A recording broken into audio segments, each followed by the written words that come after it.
إن الحمد لله نحمده ونستعين به ونستغفره ونعوذ بالله من شرور أنفسنا وسيئات أعمالنا من يهده الله فلا مضل له ومن يضلل فلا هادي له أشهد أن لا إله إلا الله وحده لا شريك له وأشهد أن محمدا عبده ورسوله صلى الله عليه وعلى آله وأصحابه وسلم تسليما كثيرا يا أيها الذين آمنوا اتقوا الله حق تقاته ولا تموتن إلا وأنتم مسلمون يا أيها الناس اتقوا ربكم الذي خلقكم من نفس واحدة وخلق منها زوجها وبث منهما رجالا كثيرا ونساء واتقوا الله الذي تساءلون به والأرحام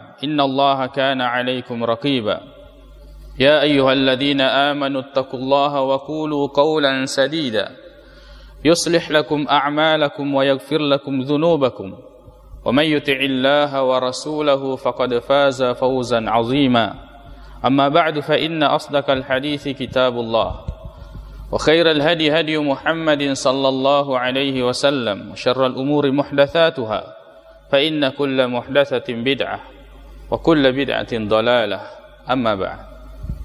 Kaum muslimin jamaah Jumat yang semoga dirahmati oleh Allah Subhanahu wa taala.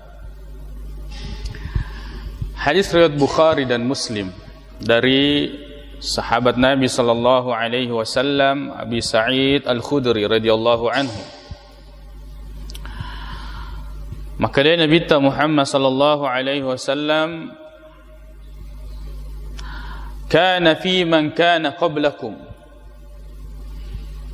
bahwa sebelum kalian rajulun, terdapat seseorang laki-laki qatala tis'atan wa tis'ina nafsan, yaitu pernah membunuh 99 jiwa, membunuh 99 orang. Lalu kemudian fasa'ala an a'lami ahli al-ard, dia bertanya tentang orang yang paling berilmu. Fadulla ala rahib, lalu ditunjukkan kepadanya seorang rahib. Lalu kemudian dia mengatakan annahu qatala tis'atan wa tis'ina nafsan, dia pernah membunuh 99 orang. Fahallahu min taubah, apakah dia masih bisa bertaubat? Kemudian pendeta itu atau rahib tersebut mengatakan, la, tidak ada lagi taubat untuknya. Faqatalahu, lalu kemudian orang ini membunuh pendeta tersebut. Fakammala bihi mi'ah, cukuplah 100, genap 100 dengan pendeta tersebut dia bunuh. Tapi dia tidak berhenti untuk bertobat kepada Allah Subhanahu wa taala. Fasa'ala an a'lami ahli al-ard, masih bertanya tentang orang yang berilmu. Begitu ya. Apabila kita ingin bertobat, cari orang yang berilmu. Bertanya kepada orang yang berilmu. Fas'alu ahla dzikri in kuntum la ta'lamun. Bertanya kepada orang yang berilmu jika kalian tidak mengetahui. Lalu kemudian dia tetap mencari orang yang berilmu. Fadulla ala rajulin alim, lalu kemudian ditunjukkan kepada seorang yang berilmu. Lalu dia mengatakan annahu qatala mi'ata nafsin, saya telah membunuh 100 orang. Apakah saya masih bisa bertobat kepada Allah Subhanahu wa taala? Orang itu mengatakan, "Na'am, iya." Apa yang menghalangimu dari tobatmu? Manil ladzi yahulu bainaka wa baina taubatik?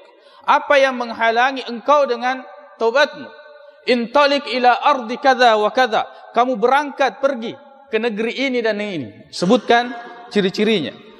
Fa inna fiha nasan, karena di sana ada orang-orang ya'budunallah, yang beribadah kepada Allah Subhanahu wa taala. Wa'budillaha ma'ahum, sembahlah Allah, beribadahlah kepada Allah Subhanahu wa taala di sana bersama dengan mereka. Wala tarji' ila ardik, jangan kembali ke negerimu, aja mulisu ke kampungmu. Fa innaha ardu su', karena kampungmu itu adalah negeri yang buruk. Karena kampungmu itu adalah negeri yang buruk. Kemudian orang itu pergi, intalak. Hatta idza nasafat tariq, di pertengahan jalan, atahul maut. Datang kematian. Di pertengahan jalan dia meninggal dunia. Fakhtasamat fihi malaikatur rahmah wa malaikatul adzab. Maka disinilah bertentangan antara malaikat rahmat dengan malaikat azab.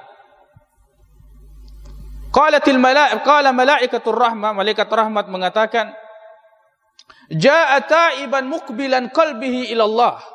Orang ini datang dalam keadaan hatinya menghadap kepada Allah Subhanahu wa taala dan dia bertobat kepada Allah Subhanahu wa taala. Malaikatul azab mengatakan, lam ya'mal khairan qat. Orang ini sama sekali tidak ada kebaikannya, belum melakukan apa-apa. Kemudian sementara mereka berdebat seperti itu, datanglah malaikat ala suratin adamiyyin, dalam bentuk manusia. Faja'aluhu, lalu kemudian mereka ketika berselisih menjadikan orang ini, yang malaikat yang berwujud manusia ini, bainahum, di antara mereka, artinya yang memutuskan perkara mereka. Maka malaikat itu mengatakan, ukur, faqisu, ukur, bainal ardain, di antara jarak yang dia tinggalkan dengan jarak yang dia akan tempuh. Ya. Siapa yang paling dekat jaraknya, fahuwa lahu, maka dialah yang mengambilnya. Kalau malaikat rahmat, kalau jarak yang dia tempuh lebih dekat, maka malaikat rahmat yang mengambilnya. Jika jarak yang dia tinggalkan itu lebih dekat, maka malaikat azab yang akan mengambilnya. Faqasuhu, lalu mereka menghitung jarak tersebut. Fawajaduhu, maka mereka mendapati ternyata jarak yang dia akan tempuh itu lebih dekat. Faqabadathu malaikatur rahmah, lalu kemudian diambillah oleh malaikat rahmat. Hadis ini adalah hadis yang sahih. Nabi SAW menceritakan kepada kita bagaimana seseorang hamba, bagaimanapun maksiat yang dia lakukan, sebesar apapun itu, kan tetapi dalam hatinya dan dia melakukannya untuk bertobat kepada Allah Subhanahu wa taala, tidak ada yang menghalanginya antara dirinya dengan taubat kepada Allah Subhanahu wa taala. Sekarang kita berada di 29 Sya'ban. Maka besok atau lusa kita sudah memasuki Ramadan. Berubah mulai dari sekarang. Kita harus merubah diri kita kepada yang lebih baik mulai dari sekarang. Sebab kalau kita tidak berubah, akan ada waktunya kita tidak berubah, tapi Allah Subhanahu wa taala menghentikan kita. Maksiat tidak bisa lakukan dan kebaikan pun kita tidak bisa lakukan.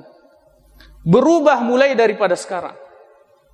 Akan ada waktunya di mana sehat ini akan menjadi sakit, mudah yang kita rasakan ini akan menjadi tua, kelapangan yang kita rasakan sekarang ini akan menjadi waktu yang sangat sempit. Kita harus berubah mulai daripada sekarang. Jangan kita menunda-nunda.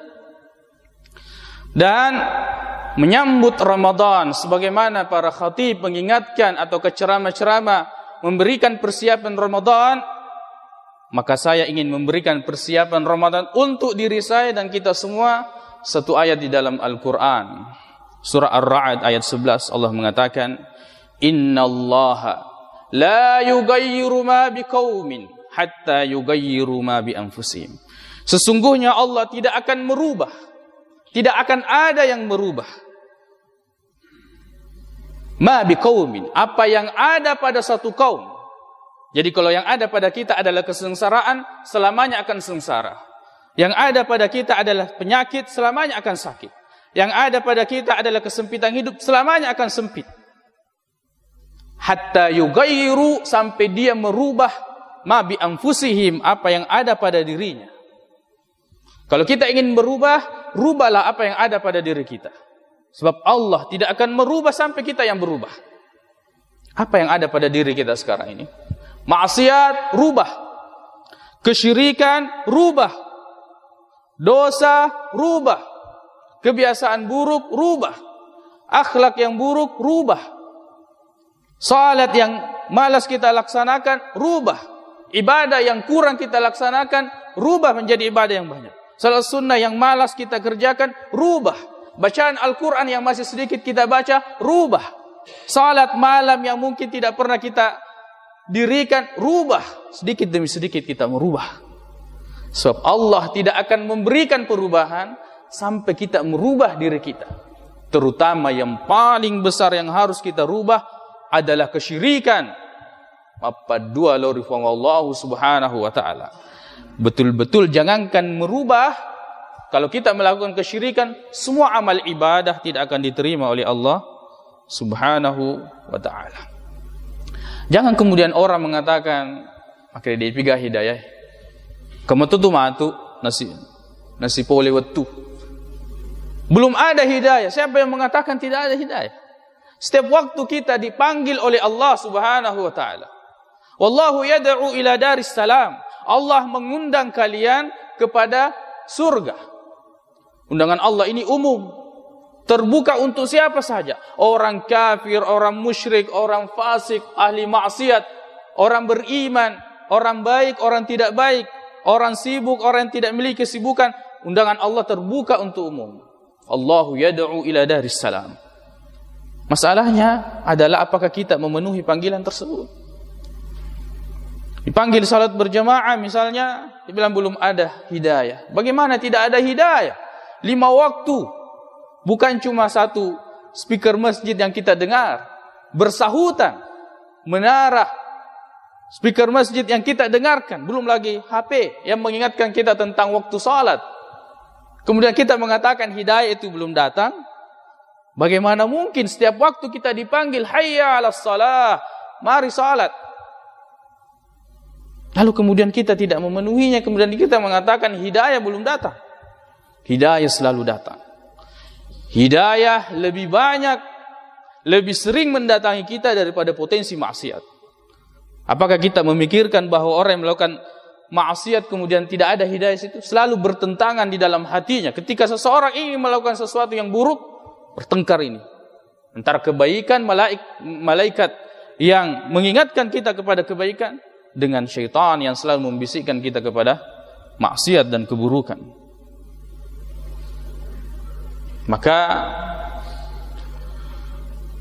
berubah sekarang. Tidak akan ada yang berubah jika kita tidak memulainya.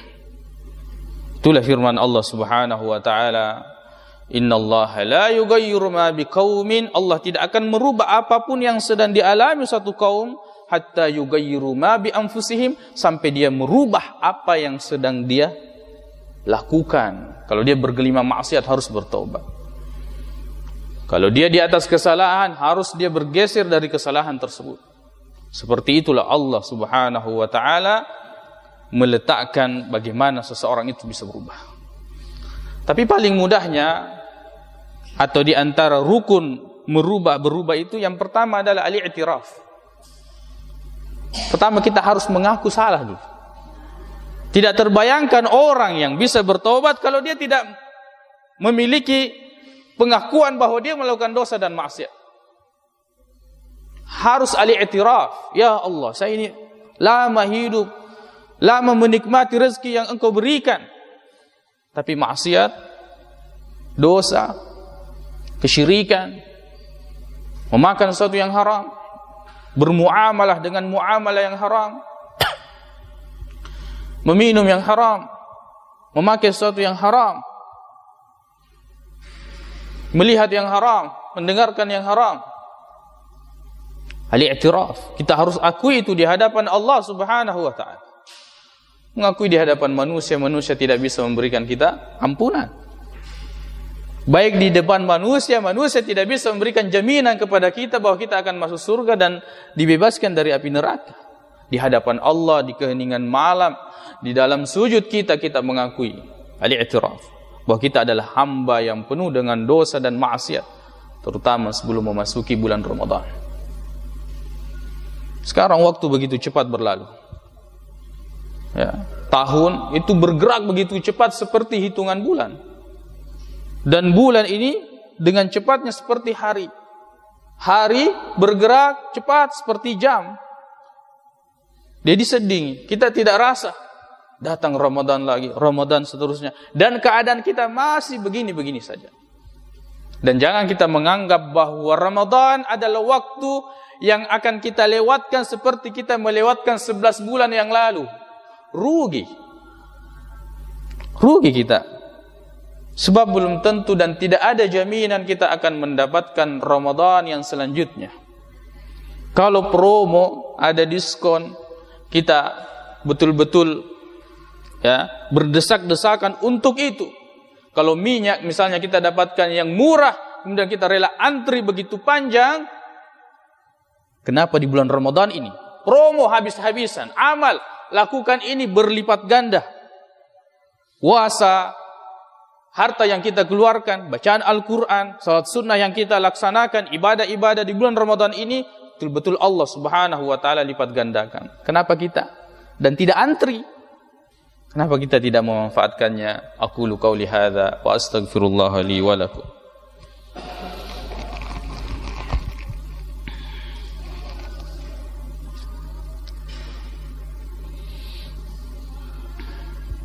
Alhamdulillahi rabbil alamin wal 'aqibatu lil muttaqin wa la 'udwana illa 'alal zalimin. Asyhadu an la ilaha illallah wahdahu la syarika lah.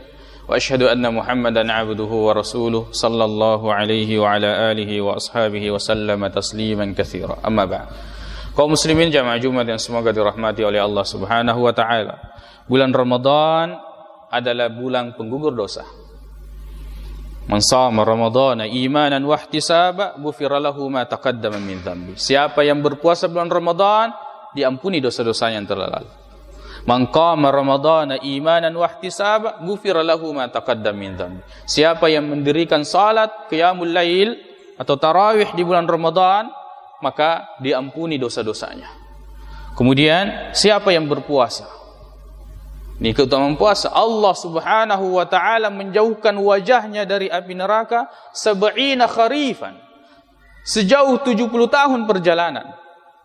70 tahun perjalanan Allah jauhkan wajah kita dari neraka. Bayangkan nikmat yang sangat besar. Kalau kita sekarang berjalan kaki dari sini, kemudian kita melakukan perjalanan ke Arab Saudi misalnya, Mekah, itu kita akan menghabiskan hampir 1 tahun atau 100 hari lebih. Itu tidak sampai 1 tahun. Begitu jauhnya kita berpuasa 1 hari karena Allah jauhkan wajah kita ini 70 kharifan, 70 tahun perjalanan. Lakukan ibadah karena Allah, sebab sebanyak apapun ibadah yang kita lakukan, kalau bukan karena Allah, itu hanya gambar ibadah dan tidak bernilai ibadah di sisi Allah Subhanahu wa ta'ala.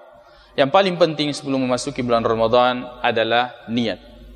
Bagaimana kita berniat, dan belum tentu kita pernah mendengarkan pembahasan ini, maka saya sampaikan karena itu adalah permasalahan yang penting. Bahwa puasa itu harus disertai dengan niat. Dan rukun niat yang pertama harus al-azmu, betul-betul terpatri di dalam hati bahwa lo kamu puasa baja, saya ingin puasa besok. Jangan gantungkan niatnya, maka ada komelesi kak mau puasa kak, kode baja puita besok baru saya lihat. Kalau kuat saya kasih terus, kalau tidak. Itu tidak sah itu. Niat yang seperti ini tidak sah. Niat menggantungkan puasa itu tidak sah. Tapi niat besok saya puasa. Itu rukun niat. Kemudian yang kedua adalah at-ta'yin, menentukan bahwa besok saya akan puasa Ramadan. Ya, sebab puasa banyak jenisnya. Ada wajib, ada sunnah. Wajib juga banyak jenisnya. Ada puasa Ramadan, ada puasa nazar, ya. Kemudian ada puasa kafarah. Puasa apa yang kita ingin lakukan?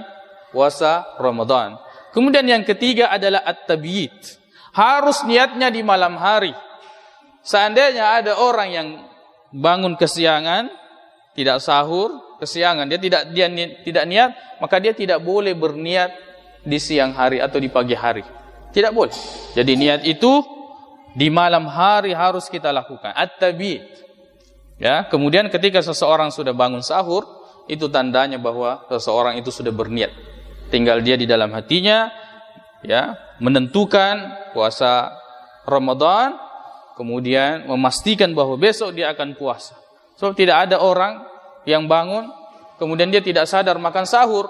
Jadi makan sahur itu sudah tanda bahwa orang itu berniat untuk melaksanakan ya puasa walaupun kita tidak ucapkan. Dan memang begitu dalam syariat, niat ini tidak diucapkan sebab siapa yang mau kita kasih tahu? Allah Subhanahu wa taala mengetahui apa yang ada di dalam hati kita. Jadi begitu settingannya niat di dalam hati, kepastian bahwa kita ingin melakukan ibadah, tentukan ibadah apa dan lakukan di malam hari kalau ini adalah niat puasa Ramadan. Semoga Allah Subhanahu wa taala memberikan kepada kita iman, kekuatan, ya, kesehatan untuk bisa menjalani bulan Ramadan dan bisa menjadi orang yang sukses sebagaimana tujuannya menjadi orang-orang yang ya, bertakwa. Kita bisa mendirikan salat. Ramadan bisa menjadi penggugur dosa bagi kita dan mengangkat derajat kita di sisi Allah Subhanahu wa taala.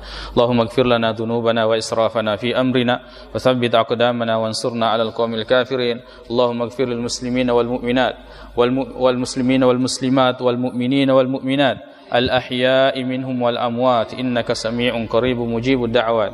Allahumma inna nas'aluka al huda wat tuqa wal 'afafa wal ghina. Allahumma arinal haqqo haqqan warzuqna ittiba'ah wa arinal batila batilan warzuqna ijtinabah. Rabbana atina fid dunya hasanah wa fil akhirati hasanatan wa qina adzaban nar. Aqulu qawli hadza wa astaghfirullah li wa lakum wa akhiru da'wana anil hamdulillahi rabbil alamin wa aqimus shalah. Bismillahirrahmanirrahim. Hanya kepada Allah Subhanahu wa taala dan jangan kalian melakukan kesyirikan.